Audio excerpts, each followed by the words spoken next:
Well, good afternoon, guys. Happy New Year. I hope you all had a wonderful Christmas. We have come to the beginning of a brand new year, and it's going to be exciting. So, let me first start off by saying if this is your first time here, welcome in. If you're returning, then welcome back. Don't forget to hit the subscribe excuse me, the subscribe bell, the bell for notification. I am not feeling up for this today, guys. I'm telling you, I'm tired. I really am tired. But just go ahead. I'm gonna wake myself up here. Just hit the notification bell, hit subscribe, so you know when I upload a video, so you can see what I'm talking about.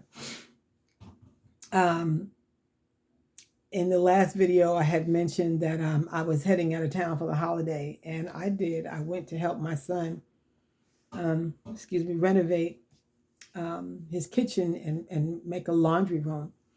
And we did that in 6 days, and it took a physical toll on me. It really wore me down. I got back in on a Monday night, and I went to bed. It was like 10:15, 10:30. And I didn't get out of that bed until Wednesday morning. I got up Tuesday, to go to the bathroom and grab something to eat, but for the most part, I was in the bed. My ankles were so swollen. The problem was the kitchen wasn't conducive to cooking, and so everything we ate was takeout, and you know how takeout with a lot of salt and stuff like that. And so I was drinking the coffee and not drinking the water, and so my ankles got really swollen. And we worked from sometimes 6:30, 7 o'clock in the morning to 10, 11 o'clock at night. I remember one day going back to the hotel about 2:15 in the morning because we were trying to figure out how to cut this farm sink. So I'm actually still recuperating from that because I, have a couple of small businesses. I have two cleaning service that I have, and I actually had called sent my client a text and say I can't come.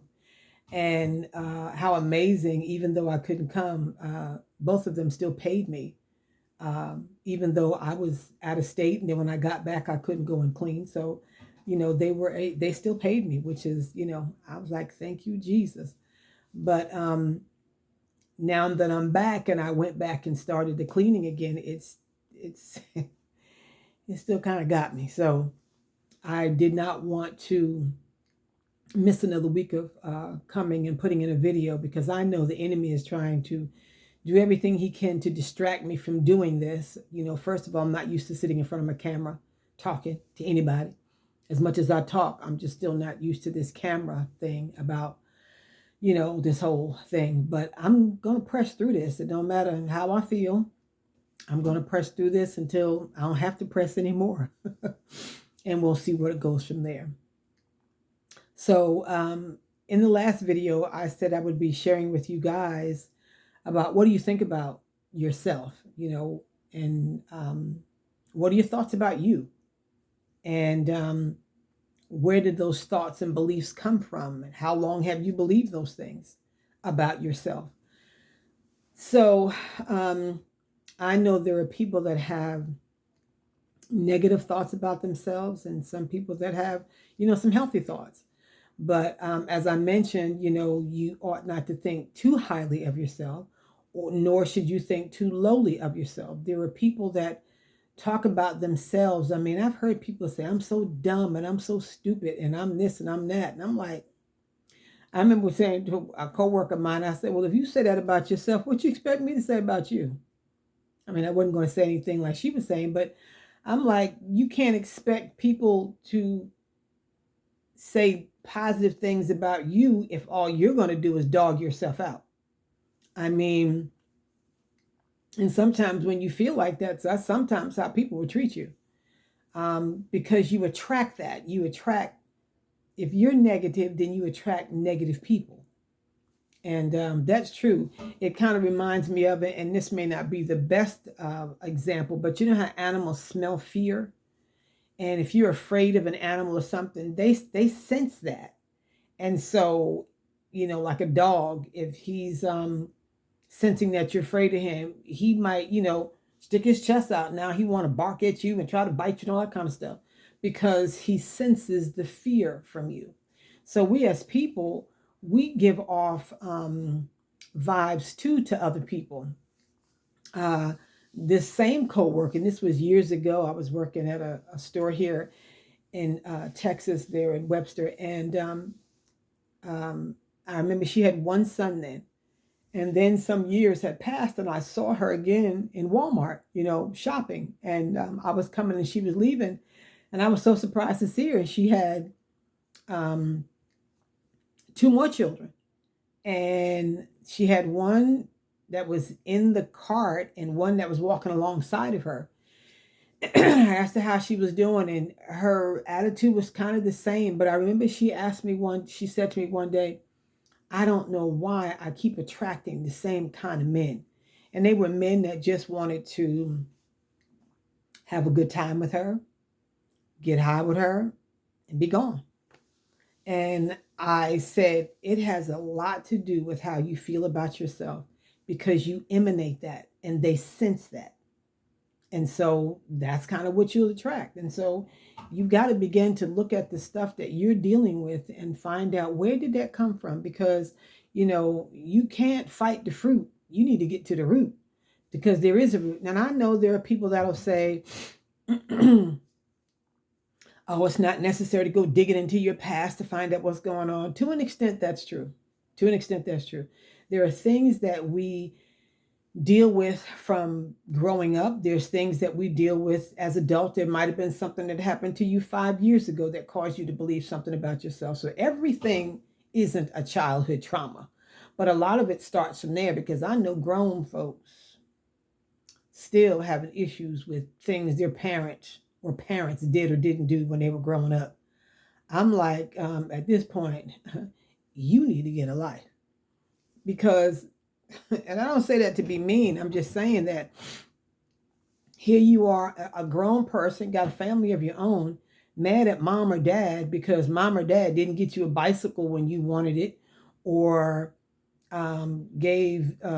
Mary got new stuff and you got hand me downs. I mean, because kind of that's how it was with me. I have an older sister, and so whatever she got was new. By the time I got it, it was a hand me down. I never the one the one thing that my mom did that I did not like was I don't know where she got these shoes from, but they were boys shoes for boys, and she made me wear them to school. And I remember that skirt that I had on wasn't long enough to cover up them ugly shoes with them white socks on. I had never been so embarrassed, but I never held that against my mom saying, yeah, she made me wear the more ugly shoes to school. I find it funny myself because my attitude is my mom did the best she could. She bought my brother a pair of shoes. We used to call them the Herman Monster shoes. They were really thick, thick heels and soles on them. My sister Laura and I laughed about that thing so bad because my mom got them from the thrift shop and she paid like 50 cents for them. But back in the day, that's just the way it was. And I remember being in Sunday service, and I'm not all over the place. I'm in the same vein. I'm sticking with my topic here. And I remember hearing a preacher, had made a comment about if you're still shopping in second resale shops or something, that's a poverty mentality. I said the devil is a liar. Um, I don't deal with the poverty mindset. I'm not saying I never haven't. Maybe if I have to stop and think about it, I could probably go there. But I never felt like um, anything was beneath me or I was better than it. I'm like, I actually like resale shops still. And I can go in the store, and I'm not saying I'm a multi-millionaire, but pretty much I can go in the store. If I go in a resale shop and I find a blouse that I like and it's $5, I'm going to buy it. It isn't, I don't have to go to Walmart or Target or wherever to go get it. I mean, I like what I like. So just because I like resale shops doesn't mean that I have a poverty mindset, because everything that's in a resale shop isn't necessarily, trash. It's just something that somebody no longer wanted. I mean, I've been in the process of getting rid of a lot of stuff that I no longer need or want. And there's nothing wrong with it, but now if it's junk, it's going in the garbage. Because I'm not going to give somebody something that I myself wouldn't use. It's just something that I no longer have a use for, or I've had it for 5 or 6 months or a year. I got some shoes like that. I got a pair. Yeah, I just put a pair of my shoes in the box the other day, and I don't normally get rid of my shoes, but it was time for these to go. And all somebody has to do is just put the little heel on the bottom, but they no longer appeal to me. And I've given brand new shoes away. I've ordered brand new shoes. They look one way online, and I get them and put them on my foot, and I don't like the way they look. And I'm like, there's one lady that goes to my church. She loved me because she know when I don't want them, she gets them, and I'm like, I've never worn them. I just give them to her. Um, and I think that's why I have an abundance of shoes, because sometimes I don't mind giving them away. I remember, yeah, I'm gonna pass on that comment, but anyway, it wasn't anything important anyway. But saying all that to say this, I don't have a poverty mindset. So that's not something that I think about myself, that, oh, I can't afford to buy anything new. Yes, I can. Pretty much buy what I want to buy. I mean, I'm not saying that I'm going to go out and buy any red bottoms. Those shoes cost like $800 or $900. But if I was financially positioned and that's what I wanted to buy, I'd go get me a pair. What's the problem? It's just shoes. It's just a material thing. And so you just have to determine what you want to do. So, anyway, all of this is just talking about peeling back the layers to uncover your true self. You've got to get to the place where, if you have a negative self image, you've got to change that. Because in Psalms, in the Bible, Psalms 139, it talks about how we are fearfully and wonderfully made. When He made us, when God said, He said it was good. I mean, we are not, God didn't make us, we are procreated. He made Adam and Eve. He made Adam from the dust of the earth. He took Eve from the rib, and they procreated, and that's how we got here. And so, but everything that God made is wonderful. So I learned how to look at things about myself that I didn't like and say, well, you know what? The Lord knew what my hands were going to look like. He knew what my feet were going to look like. He knew my hair. And that's the one thing that I kind of struggle with, is my hair. I mean, when I say struggle with, because sometimes I can't figure if I want to keep it natural, wear it straight, braid it, weave it, crochet it. But the thing about it is I've got choices. I've got choices. And, when I would do something different to my hair, people would say, well, I liked it this way and I liked it that way. And I'm like, do you know what I would look like if I tried to please all of you with my hair? The only person that needs to be content with my hair is me. I was talking to a woman the other day in Walmart that I hadn't seen for a while, and she was complimenting me on my hair. And it was funny because I was complimenting her on her. She got thick, beautiful hair, and she's complaining about her hair. And then she said, well, your hair is gorgeous. And I said, yeah, I'm getting tired. She was like, oh, but it's beautiful. And I said, ain't that something? You're not content with your hair, and I'm not content with mine. I said, something needs to be done about that. And so I just said to her, and she was just telling me, oh, I think it's pretty, and you shouldn't change it, this, that, and the other. And I said, Betty, at the end of the day, when I look in the mirror, if I don't like it, I'm going to change it. That's all. That's all. And ain't no big deal. It's not a life or death, change. It's just something that when I get tired of looking at it, I'm going to change it. That's all. So imagine us doing the same thing in other areas of our lives. Those things that we disapprove of ourselves, or those things that we believe about ourselves, that we could begin to make those necessary changes to bring us to the place that we see ourselves the way that God sees us. I believe that my self-confidence didn't grow until I became a Christian, until I became a born-again believer. Because before that, I think the self-image that I had was to just be quiet, that what I had to say was not important and nobody wanted to hear it anyway. So I won't say I was quiet, I was withdrawn. And that started when I was in kindergarten. Well, I'm over it. I am not withdrawn and I am not quiet. so, so as much as this YouTube thing is all about me talking, the only thing I don't like so much about it is having to get in front of this camera. I would probably have done better with a what's that other thing they call a blog, a vlog or something where you just talk and you don't see me, because then I wouldn't have to be trying to comb my hair and do anything but other than just talk. And I can sit up in the bed and just talk, But here you see me, so I need to be some kind of way presentable. I can't come up here like folk go up in the Walmart in their PJs. So just being of a mindset of how we need to see ourselves and how to change ourselves. So I'm just going to read a couple of the notes that I wrote down.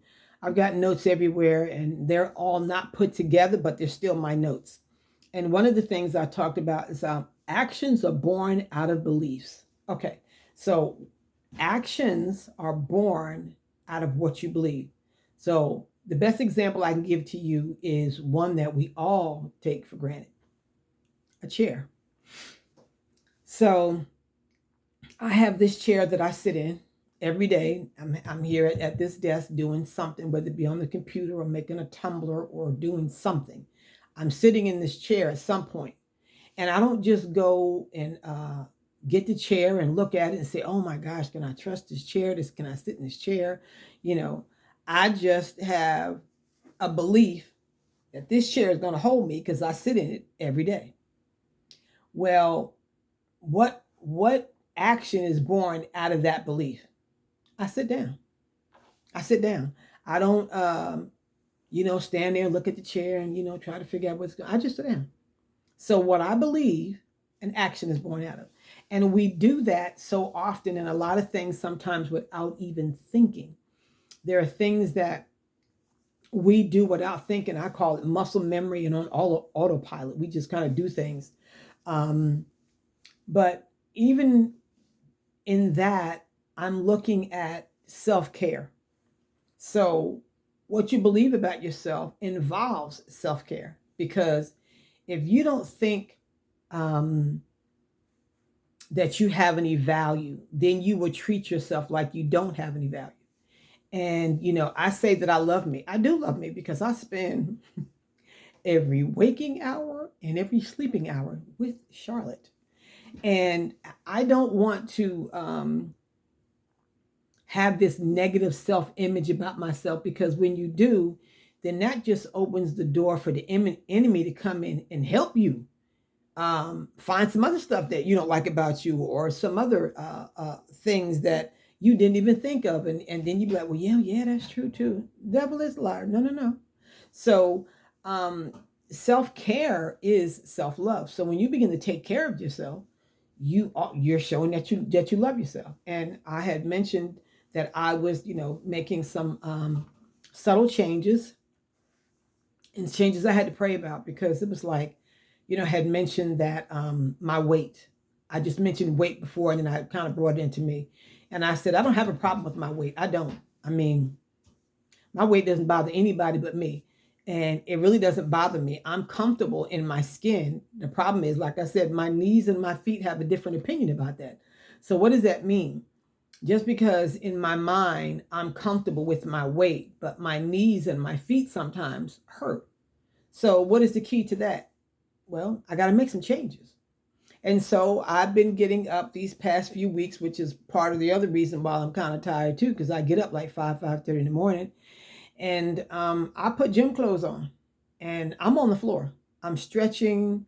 I'm doing some stuff that I hadn't been doing before. I mean, I've even worked up to a plank. I can do a 31-second plank. Whereas when I first started, I thought like, oh my word. I mean, everything hurt. But I'm 31 seconds into a plank. And even when I went on, to help my son, I stopped all that, because I'm like, I'm not getting on no nasty floor at the hotel. I'm just not. I didn't have my exercise mat. I didn't have anything that says I'm getting down on that floor to do anything. And so I didn't do anything. I didn't. But what was so amazing to me is that when I came back, my routine had changed. I got right back into it. And as I was laying on the floor, I was just thanking God, God, I thank you. I thank you. I thank you that you didn't allow me to forget about me, that I can continue doing what I'm doing. And so what I do is every day I just kind of add a little more, maybe not so much more stretching, but add more time. And so I'm making those subtle changes because I do have to get the weight off of my knees because my knees hurt and sometimes my ankles. I remember a lady who um,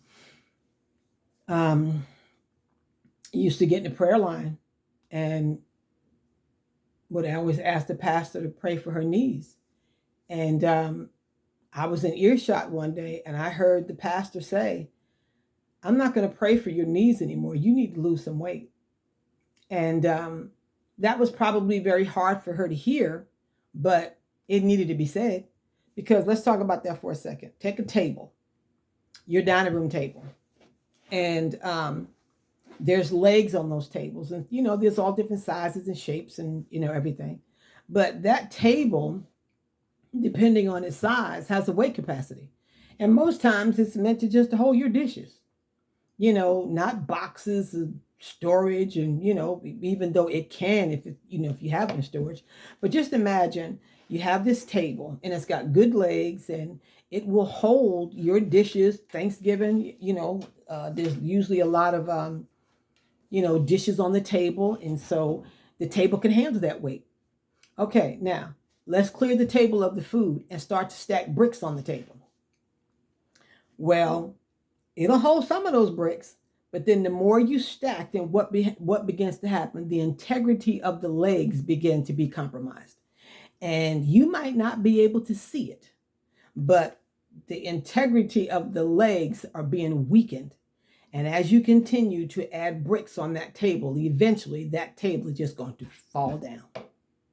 Well, we're not going to, as human beings with too much weight, fall down. It just hinders the way that we walk and that we move and all that kind of stuff. And I literally hate to see that, where there are people, older than me, people younger than me, and they're walking hunched over and they've got canes because they've got so many health things going on. But I'm like, some of it can be prevented, maybe some of it can.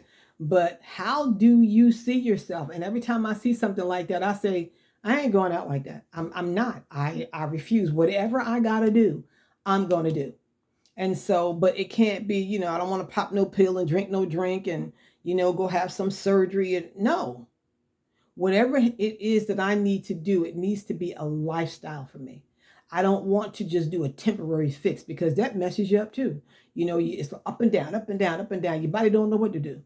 So that was just my example of me. And I'm just deciding that no, I'm making those necessary changes. Are they going to happen overnight? No, because I didn't get this way overnight. And so I will make the changes, not for other people, not at all. For me. For me. I hear people always say, "Oh, I'm doing it for my daughter. I'm doing it for me." Because me taking care of myself is me taking care of my family. Period. But if I say I'm doing it for them and I don't have enough care for myself, that don't balance, that don't jive out. But if I'm saying that I'm doing this for me and because I'm taking care of me, then I'm automatically taking care of my family. Because let's face it, what affects us affects them. Plain and simple. So that's what I want to talk about. Well, that's what I've been talking about. I'm looking at my notes because I don't, there's a lot here. And one of the parts of my notes, I put demonic forces. Okay, so the unrenewed areas of our mind. The unrenewed areas of our mind are subject to the enemy. And he can come in. He already dropping thoughts, and he doesn't care who you are. If you are human being, he hates you. Man, woman, boy, girl, he does not care about gender, age, nothing. Because the fact that you are a human being means there's a possibility that there's a chance that you would be born again and become a Christian. He hates that. So he doesn't care about anybody. He will drop a thought and wait for you to do something about it. And that's all he can do is just drop a thought in your head. And then if you react on it, he'll drop another thought because he can't read your mind. He's just been studying us for a lot of years. And so just like we have angels assigned to us, we have demons assigned to us. And trust me, they're paying attention. And so, I don't want to go deep into that there, but I got a feeling that this is going to eventually start going into more of a Bible teaching than anything else, because I can't say that I can sit here and talk to you about where I've been in my life and not talk about the Lord and talk about the word, because it's one and the same.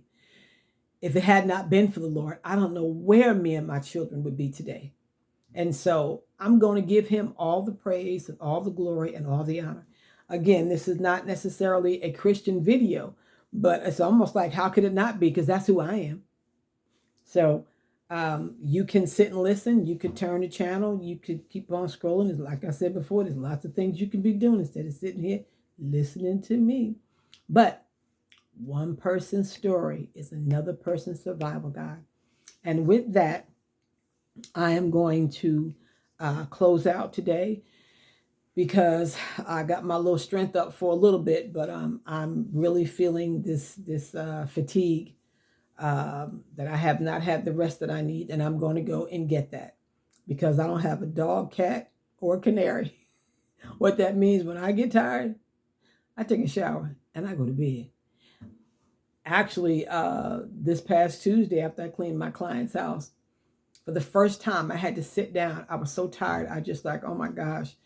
And I was like, Lord, please just give me the strength to finish. It only takes me normally about an hour and 45 minutes. But that day, it took me 2.5 hours to clean that house. And I came home and I had lunch. I took a shower and I got into bed.